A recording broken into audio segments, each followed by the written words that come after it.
அனைவருக்கும் வணக்கம். இன்றைய உலகில் ஒரு பட்டனை கிளிக் செய்தால் மட்டும் போதும், நிறைய விஷயங்கள் நடக்கிறது.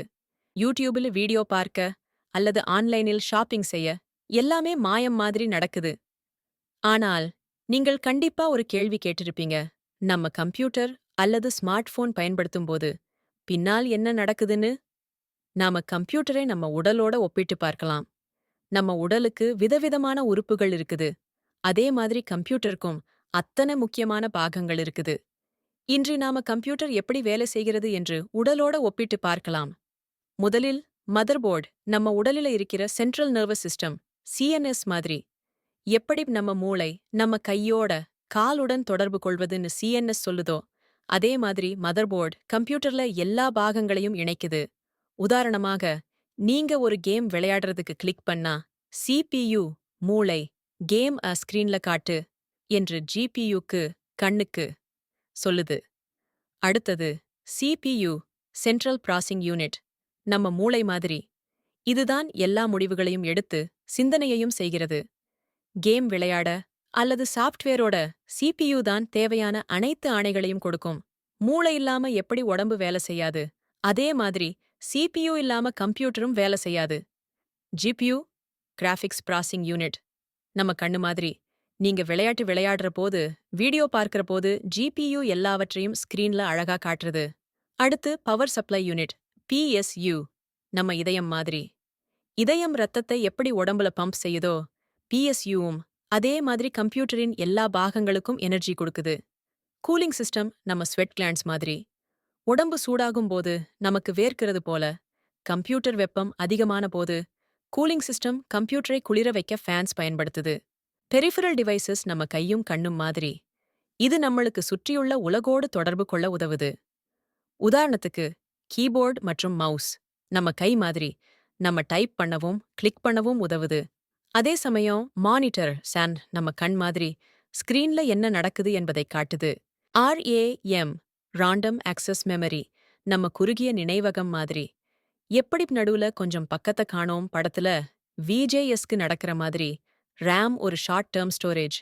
வேலை முடிஞ்சதும் என்ன டேட்டாவை சேமிச்சாச்சுன்னு மறந்துடும்.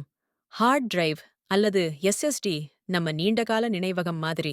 இது முக்கியமான தகவல்கள், போட்டோஸ், வீடியோக்கள் மற்றும் டாக்குமெண்ட்ஸா நிரந்தரமாகச் சேமிக்கிறது. இப்போ கிளவுட் ஸ்டோரேஜ் நம்ம ஆன்லைன் நினைவகம் மாதிரி. இந்த கிளவுட் ஸ்டோரேஜ் எங்க இருக்குது? டாடா சென்டர் என்பது பெரிய கட்டடம்.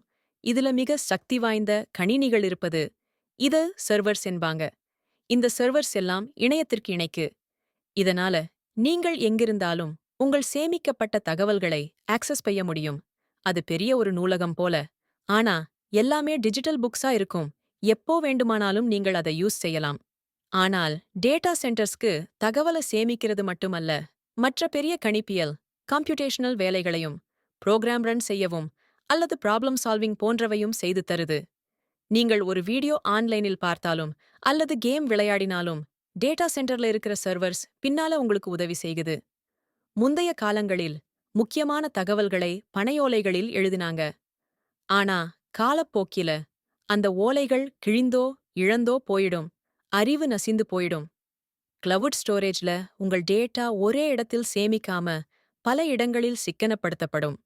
இதனால் ஒரு டேட்டா சென்டருக்கு ஏதாவது பிரச்சினை, மின்சாரம் போவது, குண்டுவெடிப்பு போன்றவை நடந்தாலும் உங்கள் தகவல் இன்னொரு இடத்தில் பாதுகாப்பாக இருக்கும். ஒன் டிரைவ் மற்றும் கூகுள் டிரைவ் ஆகியவையும் கிளவுட் ஸ்டோரேஜ்க்கு உதாரணம். இந்த முறையில் உங்கள் ஃபைல்ஸ், போட்டோஸ் மற்றும் முக்கியமான தகவல்கள் எல்லாம் பாதுகாப்பாக பேக்கப் செய்து வைத்திருக்கும். நீங்கள் எப்பொழுதும் அதை பயன்படுத்தலாம், எந்த சூழ்நிலையிலும். இது இணையம் வழியாக எல்லா சாதனங்களிலும் எளிதாக அணுகலாம். இன்டர்நெட் என்றால் என்ன? தகவல்கள் எப்படி பயணம் செய்கின்றன?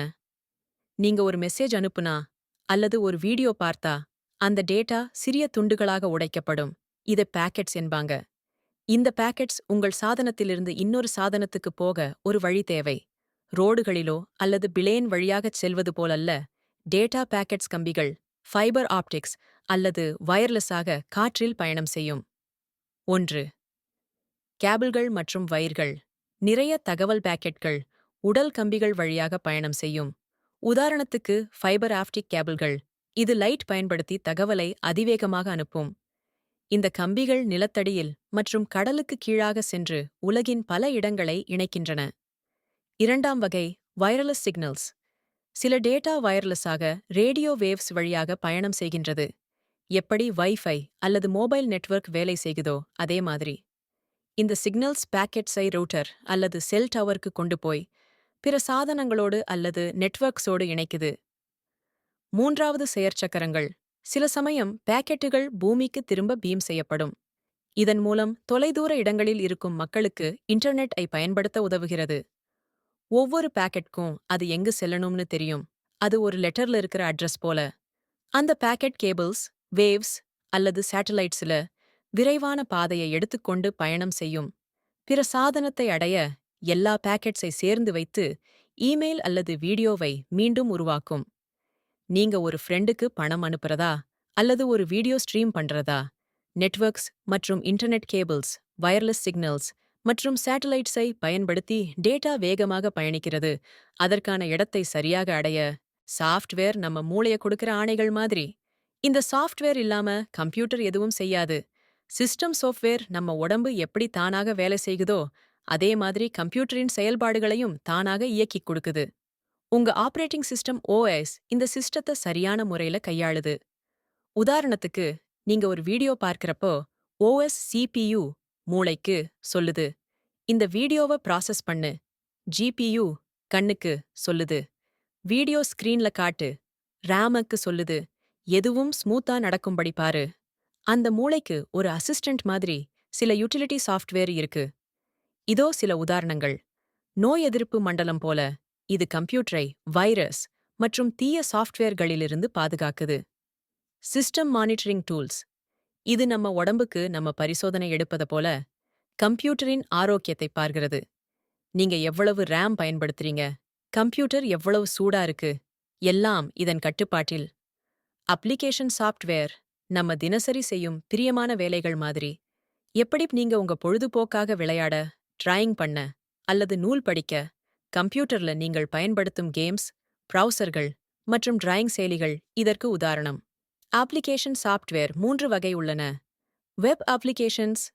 இவை ஆன்லைனில் வாழும் செயலிகள். யூடியூப், ஜிமெயில் மாதிரி வெப்சைட்டுகளில் இதை நீங்கள் பயன்படுத்தலாம். Desktop applications. இது உங்கள் கம்ப்யூட்டரில் நேரடியாக நிறுவப்படும் செயலிகள். மைக்ரோசாஃப்ட், அடோபி போட்டோஷாப், மைன்கிராஃப்ட் போன்றவை இதற்கு உதாரணம். Mobile applications. இவை ஸ்மார்ட்போன் அல்லது டேப்லெட்களில் பயன்படுத்தப்படும் செயலிகள். வாட்ஸ்அப், இன்ஸ்டாகிராம் போன்றவை இதற்கு உதாரணம். பேக்ரவுண்ட் ஜாப்ஸ் மற்றும் ஸ்கெட்யூல்ட் ஜாப்ஸ். சில செயலிகள் அமைதியா பின்னால வேலை செய்கின்றன, உங்களுக்குத் தெரியாம. Background jobs. உங்க வாட்ஸ்அப் மெசேஜ்களை சைகின் பண்றது, மின்னஞ்சல் சிங்க் பண்றது மாதிரி வேலைகள் நம்ம அறிவிக்காம பின்னால நடக்குது. ஸ்கெட்யூல்ட் ஜாப்ஸ். ஷெட்யூல்ட் ஆக நடக்கக்கூடிய வேலைகள். உதாரணம், ப்ரோக்ராம் அப்டேட்ஸ், ஆட்டோமேட்டிக் பேக்கப்ஸ். அடுத்து, ப்ரோக்ராமிங் லாங்குவேஜஸ். இவை திரிபி மொழி மாதிரி. நீங்க எங்க தோழர் ஆங்கிலம் பேசுறாரு, இன்னொரு தோழர் தமிழ் பேசுறாரு. இவர்கள் ஒருவருடன் பேசணும்னா திரிபியாளன் தேவை. அதே மாதிரி ப்ரோக்ராமிங் லாங்குவேஜஸ் கம்ப்யூட்டருக்கு கோடுகளை விளக்க உதவுது. பைத்தான். இது ஆரம்பிக்க எளிமையான மொழி. டேட்டா அனாலிசிஸ் மற்றும் ஏஐக்கு உபயோகப்படுகின்றது. ஜாவா. இது பெரிய பயன்பாடுகளுக்கான சக்தி வாய்ந்த மொழி. சி#. இது ஜாவா போலத்தான், ஆனால் அதிகமாக கேம்ஸ் மற்றும் விண்டோஸ் செயலிகளுக்கு பயன்படுது. C++. இதுதான் மிகவும் வேகமான ப்ரோக்ராமிங் லாங்குவேஜ். இதை பயன்படுத்தி வானூர்திகள், கார்களின் கணினி இயங்குதளம் உருவாக்கப்படுகிறது. ஆனா ப்ரோக்ராமிங் லாங்குவேஜஸ் மொழிபெயர்க்கிறதுக்கு மட்டும் இல்ல, இது சாஃப்ட்வேர் உருவாக்குறதுக்கான அடிப்படை கட்டுமான பாகங்கள் மாதிரி.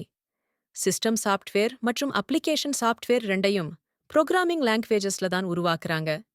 எப்படி நம்ம உடல் செல்கள் மற்றும் திசுக்களால் உருவாகி நம்ம வாழ்க்கைய பிழைக்கச் செய்யுதோ அதே மாதிரிதான். நம்ம மூச்சை விட்டுறது, இதயம் ரத்தத்தை பம்ப் பண்றது, வயிறு சாப்பாட்டை ஜீரணிக்கிறது, இது எல்லாவற்றையும் நாம தானா யோசிக்காமலே நம்ம உடம்பு செய்யுதோ அதே மாதிரி சிஸ்டம் சாஃப்ட்வேரும் கம்ப்யூட்டர் ஸ்மூத்தா வேலை செய்ய உதவுது. இந்த ஆட்டோமேட்டிக் செயல்பாடுகள் எல்லாம் பேக்ரவுண்ட் ஜாப்ஸ் மற்றும் ஷெட்யூல்டு ஜாப்ஸ் மூலம் நடக்குது. ஆர்டிஃபிஷியல் இன்டெலிஜென்ஸ் அல்லது ஏஐ. இதுவும் ஒருவித சாஃப்ட்வேர் தான். ஆனா இது இன்ஸ்ட்ரக்ஷன்ஸை மட்டும் பின்பற்றாது. இது நம்மள மாதிரி விஷயங்களை கற்று பணிகளில் சுலபமா மேம்படும்.